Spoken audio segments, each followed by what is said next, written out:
जय हिंद दोस्तों, आपका हार्दिक स्वागत है आपके अपने चैनल दयालपुर में। आपके लिए लेकर आए हैं दोस्तों करंट अफेयर के कुछ मोस्ट इंपॉर्टेंट क्वेश्चन। और दोस्तों चैनल पर पहली बार आए हों तो चैनल को सब्सक्राइब कर लें, बेल आइकन प्रेस कर लें ताकि आने वाली क्लास का नोटिफिकेशन मिले आपको सबसे पहले।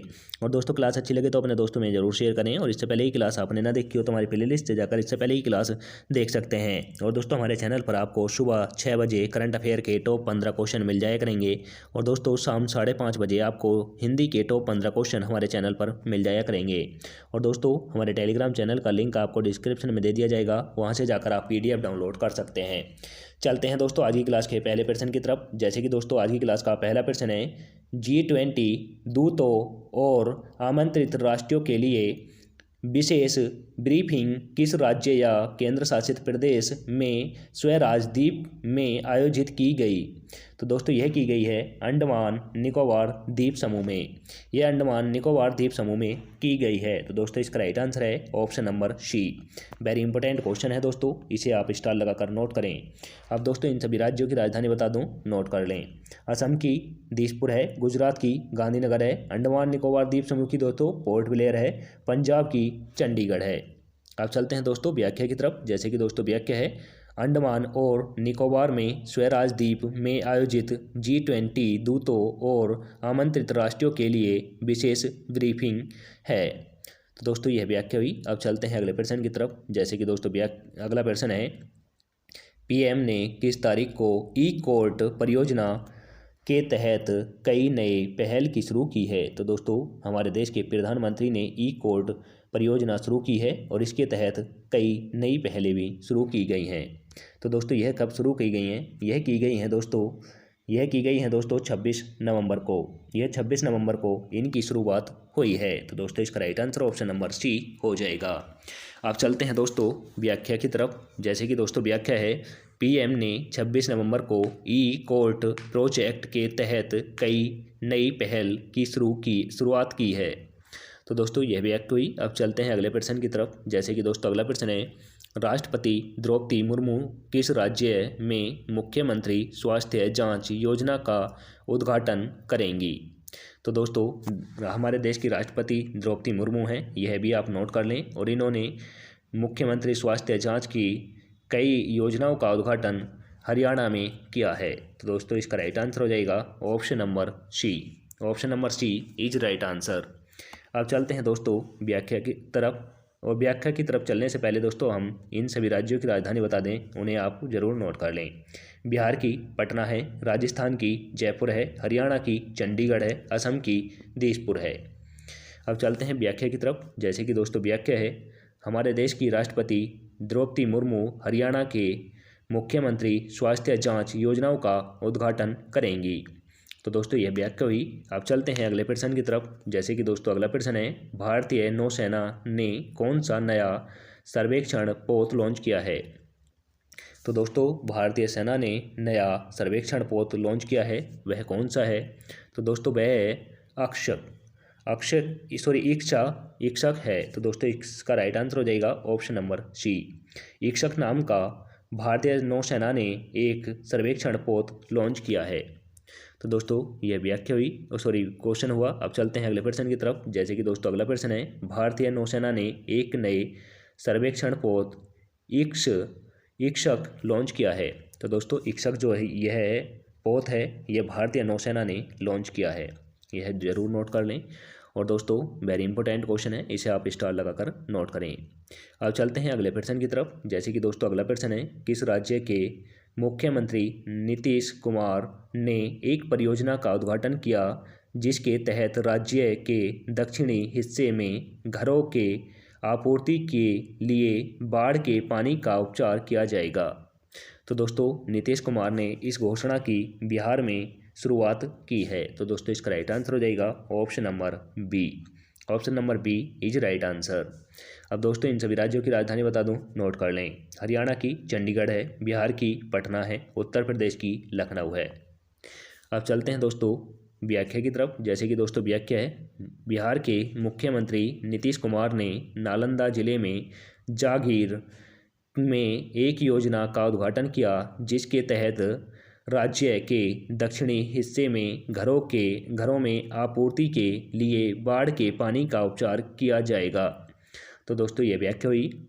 अब चलते हैं अगले प्रश्न की तरफ। जैसे कि दोस्तों अगला प्रश्न है, 4 से 7 दिसंबर तक भारत में पहली G20 शेरप्पा बैठक की मेज़बानी कौन सा शहर करेगा। तो दोस्तों G20 शेरप्पा की मेज़बानी कौन सा शहर करेगा भारत में। तो दोस्तों यह करेगा उदयपुर, यह उदयपुर करेगा। तो दोस्तों इसका राइट आंसर हो जाएगा option number A. Option number A is right answer. और दोस्तों यह बैठक 4 दिसंबर से 7 दिसंबर तक चलेगी, यह भी आप नोट कर लें। अब चलते हैं व्याख्या की तरफ। जैसे कि दोस्तों व्याख्या है, उदयपुर 4 से 7 दिसंबर तक भारत में पहली G20 शेरप्पा बैठक की मेज़बानी करने वाला है। तो दोस्तों ये व्याख्या हुई। अब चलते हैं अगले प्रश्न की तरफ। जैसे कि दोस्तों अगला प्रश्न है, हाल ही में राष्ट्रीय कैडेट कोर ने कौन सी वर्षगांठ मनाई है। तो दोस्तों राष्ट्रीय कैडेट कोर ने कौन सी वर्षगांठ मनाई है हाल ही में। तो दोस्तों यह मनाई है 74वीं बनाई है। तो दोस्तों इसका राइट आंसर हो जाएगा ऑप्शन नंबर डी। दोस्तों यह जरूर नोट कर लें, राष्ट्रीय कैडेट कोर के द्वारा 74वीं वर्षगांठ मनाई गई है। अब चलते हैं अगले प्रश्न की तरफ। जैसे कि दोस्तों अगला प्रश्न है, व्याख्या है दोस्तों, राष्ट्रीय कैडेट कोर ने अपना 74वां स्थापना दिवस मनाया है। तो दोस्तों ये व्याख्या हुई। अब चलते हैं अगले प्रश्न की तरफ। जैसे कि दोस्तों अगला प्रश्न है, विक्रम गोखले जिनका हाल ही में निधन हो गया है, किस पेशे से संबंधित हैं। तो दोस्तों यह एक अभिनेता है और इनका हाल ही में निधन हो गया है। विक्रम गोखले इनका हाल ही में निधन हो गया है, यह एक पेशे से अभिनेता हैं। तो दोस्तों इसका राइट आंसर हो जाएगा ऑप्शन नंबर ए। अब चलते हैं व्याख्या की तरफ। जैसे कि दोस्तों व्याख्या है, मशहूर अभिनेता विक्रम गोखले का निधन हो गया है, यह व्याख्या हुई। अब चलते हैं अगले प्रश्न की तरफ। जैसे कि दोस्तों अगला प्रश्न है, भारत और किस देश के बीच द्विपक्षीय सैन्य प्रशिक्षण अभ्यास ऑस्ट्र हिंद 22 शुरू होगा। तो दोस्तों ऑस्ट्र हिंद यह होगा दोस्तों, ऑस्ट्र से आप समझ सकते हैं ऑस्ट्रेलिया और हिंद से हिंदुस्तान, और 22 से दोस्तों 2022। तो दोस्तों ये भारत और ऑस्ट्रेलिया के बीच हो रहा है। तो दोस्तों इसका राइट आंसर हो जाएगा ऑप्शन नंबर डी।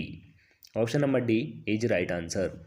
अब चलते हैं दोस्तों व्याख्या की तरफ। जैसे कि दोस्तों व्याख्या है, भारत और ऑस्ट्रेलिया के बीच द्विपक्षीय सैन्य प्रशिक्षण अभ्यास ऑस्ट्रेलिया हिंद 2022 आज से शुरू हो रहा है।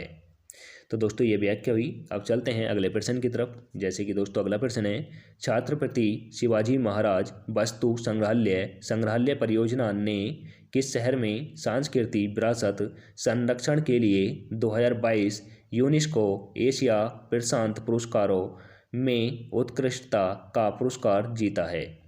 तो दोस्तों ये व्याख्या हुई। और दोस्तों यह क्वेश्चन हुआ और इसका राइट आंसर हो जाएगा दोस्तों मुंबई। इसका राइट आंसर मुंबई हो जाएगा। तो दोस्तों इसका right answer option number B हो जाएगा। छत्रपति शिवाजी वस्तु संग्रहालय परियोजना का सांस्कृतिक विरासत संरक्षण के लिए यूनेस्को एशिया प्रशांत पुरस्कार मुंबई ने जीता है।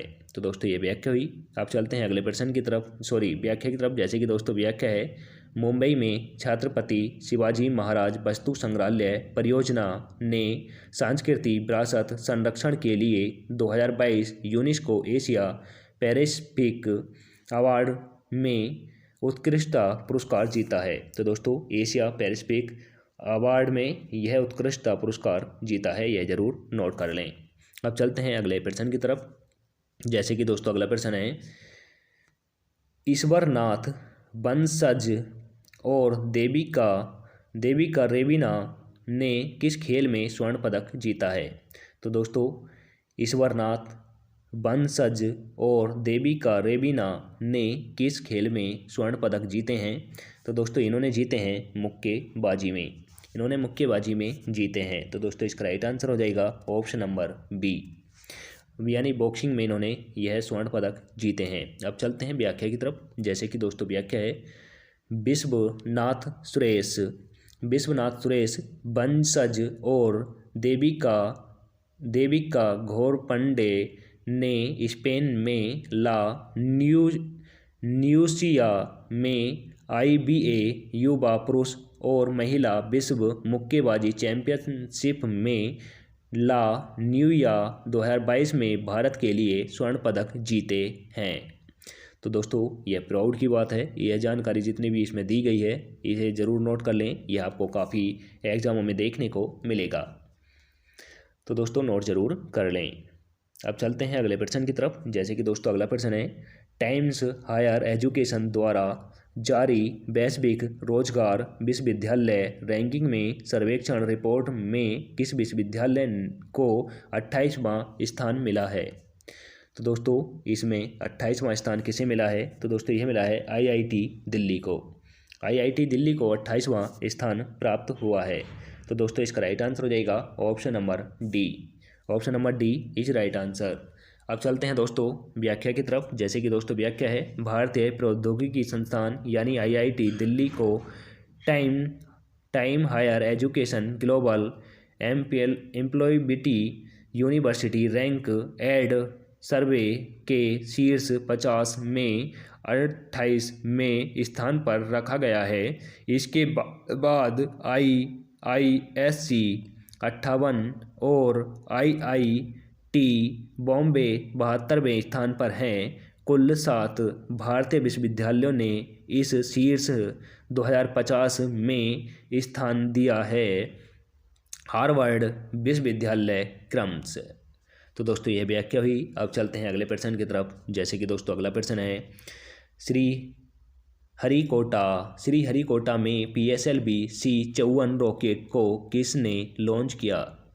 तो दोस्तों यह किसने लॉन्च किया है? तो दोस्तों यह क्या है, हमारे देश की इसरो कंपनी ने, यानी दोस्तों इंडियन अंतरिक्ष ऑर्गेनाइजेशन ने इसे लॉन्च किया है। तो दोस्तों इसका राइट आंसर हो जाएगा ऑप्शन नंबर बी।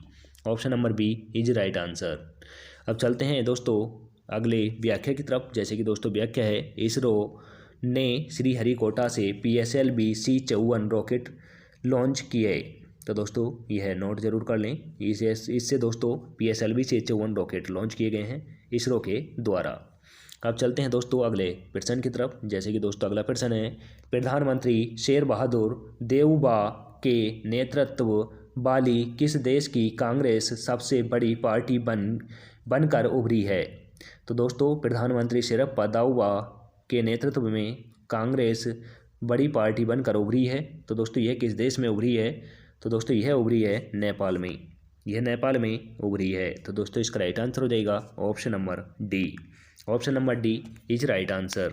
अब चलते हैं दोस्तों व्याख्या की तरफ। जैसे कि दोस्तों व्याख्या है, नेपाल प्रधानमंत्री शेर बहादुर देउबा के नेतृत्व वाली सत्तारूढ़ी नेपाली कांग्रेस सबसे बड़ी पार्टी बनकर उभरी है।